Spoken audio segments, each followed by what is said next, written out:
Hey guys, Jerome JT62 back here on the Pegasus 12 assembly. If you didn't check out the first video, it was the assembly of the base frame itself.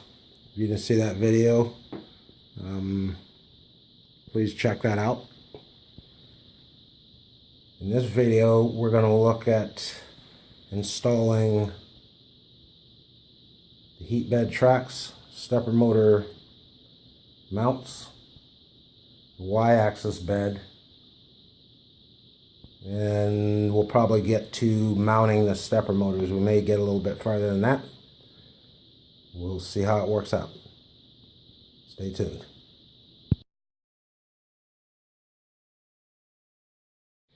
In this section we have the tracks installed. Stepper motor mounts are installed pretty easy. There's something that was a little bit confusing on this. Let me get my notes here. In the manual, it's kind of confusing on this installation because you have the version 2 and the version 1 frame. This is the version 1 frame. It has these thinner rails through here. So you're going to want to follow pages 8, 9, 10, and 11 for this V2 frame. Then you're going to skip pages 12, 13, and 14. Those are for the version 1. And it's confusing. You're looking at it and you're like, where are these brackets? You're not there because it's the wrong frame. So once you complete those pages 8, 9, 10, and 11, then you skip all the way to the next section, which is the Y bed.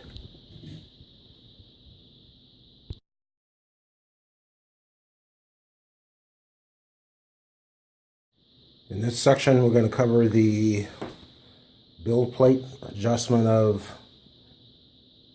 these rails, installation of the Z-axis steppers. I believe that's a Y back there. That one gets installed. See the host of little parts here they need to get put together. This one also calls for the installation of one of the end stops, the switches. Like I said before, I want to try to replace those with NPN proximity sensors. So I'm going to have to look at a mounting option for that and how I'm going to work that out. So when I complete this section, this portion may or may not be covered in this assembly portion. I'm probably going to have to make a bracket up, and I'll probably move on from here just so long as I'm able to install it at a later point, which I don't think is going to be a problem. I may be able to use one of these wood brackets to mount that, or I have some L bracket downstairs, aluminum. May try to use that and see if that'll work out. So let me get this together, and we'll come back, talk about it, and move on to the next step.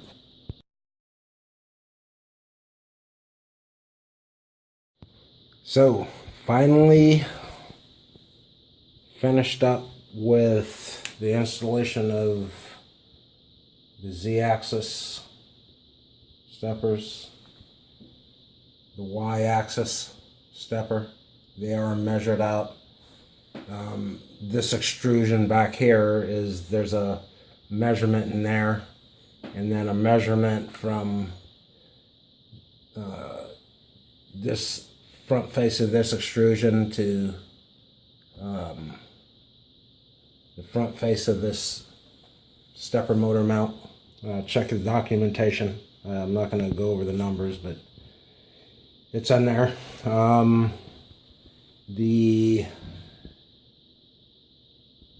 bed, Delrin idlers, the V-block for the belts, and then the next step is to put this bed down and adjust this particular rail and tighten it down so this slides.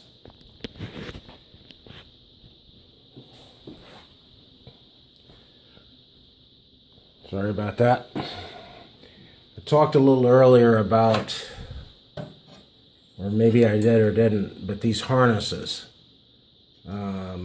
I don't like that. I don't like the colors and all the wires. I may sleeve these. There's a good possibility I'm going to sleeve them. I'm going to cut these wires down to where I need. I have the pen crimpers, and I ordered the pens to replace these. If you're looking for what they are, just look up radio control servo pens, and that's what these are. Same block, everything. So, but these have 4. Most radio control, I think, have maybe 3. I'm not sure, but at any rate, these wires are going to get trimmed back to where I want them. If I can't hide them, they're going to get sleeved.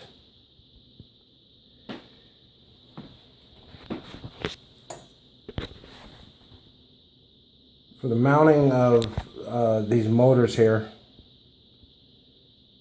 I did use Loctite. These do set up vibration, even though it's minute and it's enough to loosen things up. So these are Loctited in. I wanted to do the whole frame, but you know, you got to work kind of quick with that. I didn't do that. I just snugged them up pretty good. We'll see how things work out. So while we're talking about Loctite, or thread locker, I'm not trying to dummy anything down. If you know, then that's good. But there's people that don't know about the different types of Loctite. These are put on with a Loctite. The number on it is 222, or it's purple Loctite. It has very low breaking tension, but enough to hold, you know, threads in on things like this so they don't back out on you. But you don't have to worry about stripping, you know, hex nuts or anything like that out because it's too tight. Then up from that, you have your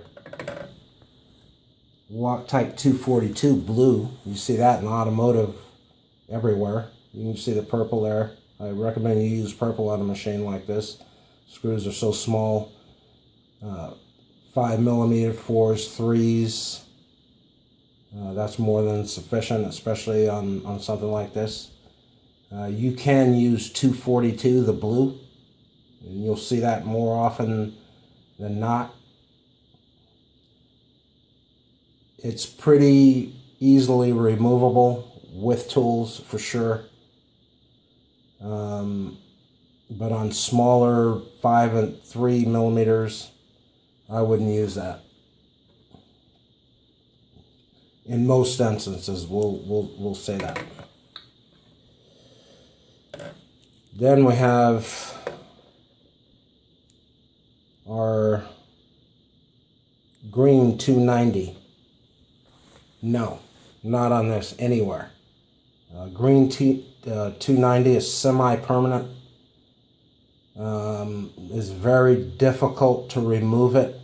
Small fasteners, most likely you're going to strip the head trying to remove them. unless you put some kind of heat gun or something to that to soften it up a bit to release it. So green is not good to go. So you don't want to use that on anything small like this. Blue is the most universal. Purple, 222 for small, low vibration instances such as this.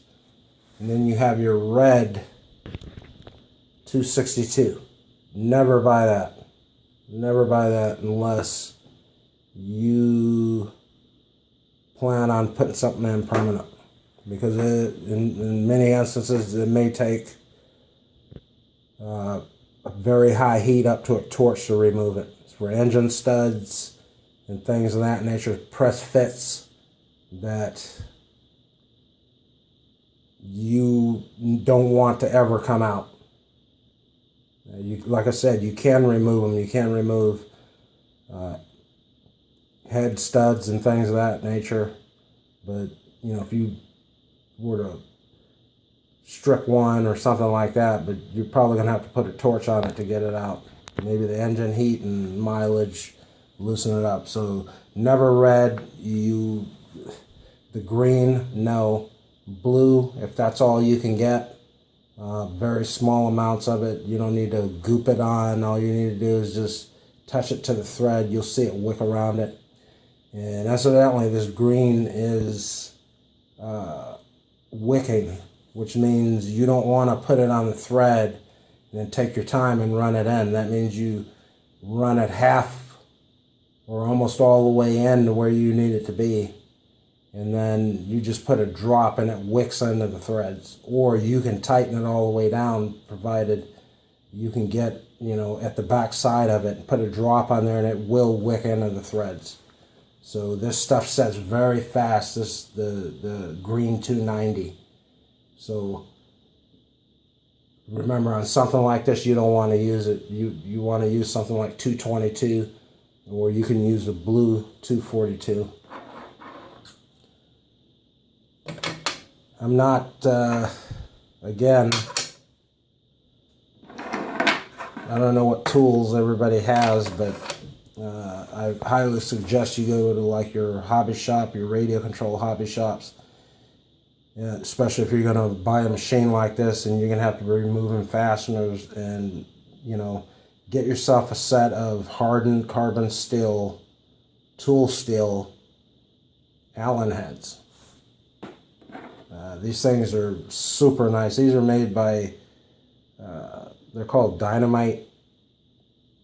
You'll see them in other manufacturers. You can get them on eBay, but, you know, I went to the hobby shop and these things are like super hard. You will never strip a head of a fastener with these, because, you know, the tool itself rounds off. If the head on the bolt or screw you're putting in rounds off, it won't be because of this.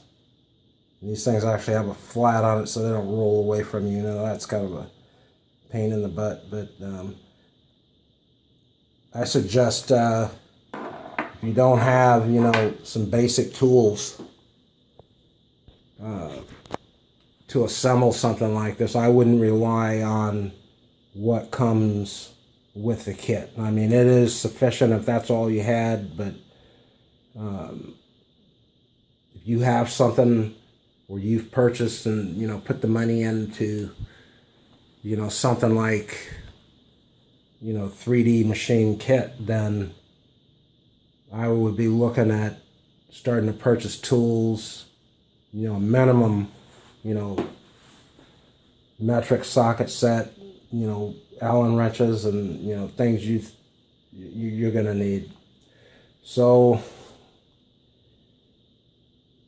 the next step will be to finish mounting this bed.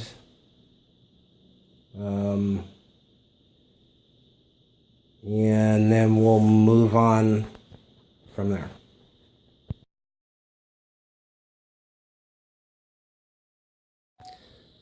So this is the bed installed. This is a bit of a challenge to line up. There's eccentric standoffs on the left-hand side if you're facing the front of the machine. When you put these in, they give you an orientation and they tell you to point the fat part towards the center. I would get those as close as you can, or you're gonna have a little bit of a problem lining this up. Originally, when I installed this rail, I knew that it was pretty square, or was square, as far as I could tell, and that was measured with a caliper, the distance. When I went to pull these two on this side, this is the second rail that you're going to line up, and because this is going to be loose, and you're going to just move it over this way so that it engages with the Delrin idlers. I noticed that I kept it loose and then rolled the bed back and forth, and I noticed I could feel it like moving like this way. So I went about getting this as close as I could and then adjusting the eccentric bearings here so that it would take up the slop, because you don't want any up and down play. You don't want any radial play about this axis like this. You want it to be solid. When I moved it to the back surface back here, it wasn't binding, but it would always get tight. So what I ended up doing was checking this and make sure this was square. I got all the play out, that there was zero up and down and none along any axis. And then I kind of thought about it. I'm like, maybe this is a 0.5 millimeter off this rail on one end.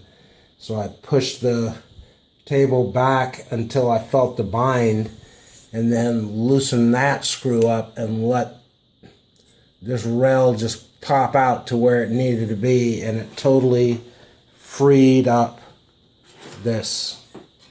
Totally. So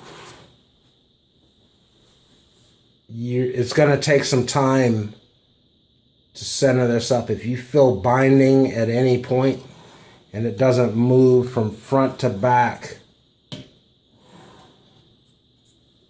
with the same amount of resistance, then it's not squared up. These rails are not squared, and these eccentric bearings are in here are not equal, and they're not the same. I mean, this is made to take up some slack in here, but you can't totally rely on those to get this square. These rails have to be square on the bottom, and if they're like 1 millimeter off, it's going to cause binding, because as you can see right now, this thing just moves exactly the way it should. No binding whatsoever, no play. So we'll move on to the next step, and that is assembling the x-axis, and that's going to be up here.